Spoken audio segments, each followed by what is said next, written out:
BJP ಪಕ್ಷ ಜನರ ಭಾವನಾತ್ಮಕ ಮನಸ್ಸುಗಳನ್ನ ಬಳಸಿಕೊಂಡು ಒಡೆದಾಳುವ ನೀತಿಯನ್ನ ಅನುಸರಿಸುತ್ತಿದೆ ಎಂದು ಕುದ್ರೋಳಿ ದೇವಾಲಯದ ಕೋಶಾಧಿಕಾರಿ ಕೆಪಿಸಿಸಿ ಮುಖ್ಯ ಕಾರ್ಯದರ್ಶಿ ಪದ್ಮರಾಜ ರಾಮಯ್ಯ ಹೇಳಿದರು.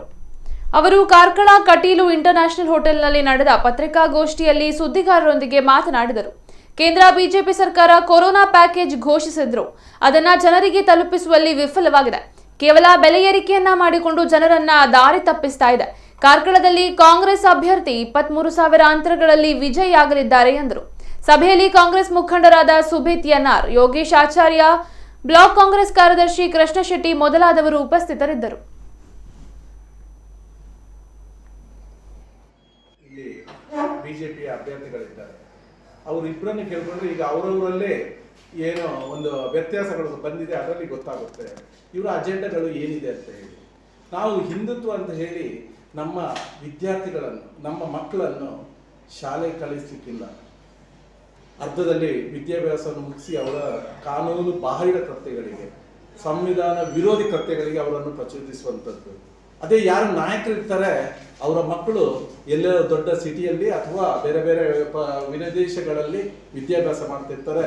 ನಮ್ಮ ಆರ್ಥಿಕವಾಗಿ ಹಿಂದುಳಿದ ಹುಡುಗರು ಅವರು PUCಯಲ್ಲಿ ಅರ್ಧ ನಿಲ್ಲಿಸಿ ಬೇಡದಿದ್ದ ಕೆಲಸಕ್ಕೆ ಇವರನ್ನು, ದುಷ್ಕೃತ್ಯಕ್ಕೆ ಇವರನ್ನು ಪ್ರಚೋದನೆ ಮಾಡುತ್ತಿರುವಂಥದ್ದು. ಇದೆಲ್ಲ ಈಗ ಜನಗಳಿಗೆ ತಿಳಿದಿದೆ.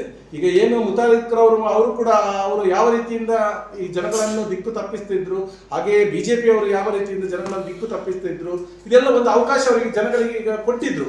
ಅದು ಕೊಟ್ಟ ನಂತರ ಎಲ್ರಿಗೂ ಗೊತ್ತಾಗಿದೆ. ಈ ಬಾರಿ ಬದಲಾವಣೆ ತರ್ತಾರೆ ಮತ್ತೆ ಜನರು.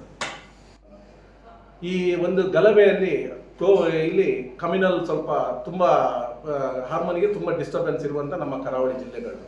ಇಲ್ಲಿ ಒಂದು ಗಲಾಟೆ ಆಯಿತು ಅಂತ ಹೇಳಿದ್ರೆ ಪೊಲೀಸ್ನವರು 10 ಜನ ಇಟ್ಕೊಂಡು ಬಂದರೆ ಅದರಲ್ಲಿ 10 ಜನ ಕೂಡ ಆರ್ಥಿಕವಾಗಿ ಹಿಂದುಳಿದವರು ಅಥವಾ ಹಿಂದುಳಿದ ವರ್ಗಕ್ಕೆ ಸೇರಿದವರು. ಅದೇ ಒಬ್ಬ ಪೆಟ್ಟು ತಿಂದು ಆಸ್ಪತ್ರೆಗೆ ಹೋಗ್ತಾರೆ ಅಥವಾ ಮೃತಪಡ್ತಾರೆ, ಕೊಲೆಗೆ ಈಡಾಗ್ತಾರೆ ಅಂತ ಹೇಳಿದ್ರೆ ಅವರು ಯಾರು ಅಂತ ಕೇಳಿದ್ರು ಕೂಡ ಆರ್ಥಿಕವಾಗಿ ಹಿಂದುಳಿದವರು ಅಥವಾ ಹಿಂದುಳಿದ ಸಮಾಜಕ್ಕೆ ಸೇರಿದವರು. ಇದು ಈ ಮೇಲ್ವರ್ಗದವರ ಈ ರಾಜಕಾರಣಕವಾಗಿ ಹಿಂದುತ್ವವನ್ನು ಬಳಸ್ಕೊಂಡು ಯಾವ ರೀತಿ ಹಿಂದುತ್ವ ಅಂತ ಹೇಳಿ ಬಳಸ್ಕೊಳ್ತಾರೆ ಇವರು ಮಾಡಿದಂಥ ಕೃತ್ಯಗಳು, ಇದು ಜನಗಳಿಗೆ ಇದರ ಸ್ಪಷ್ಟ ಅರಿವಾಗಿದೆ.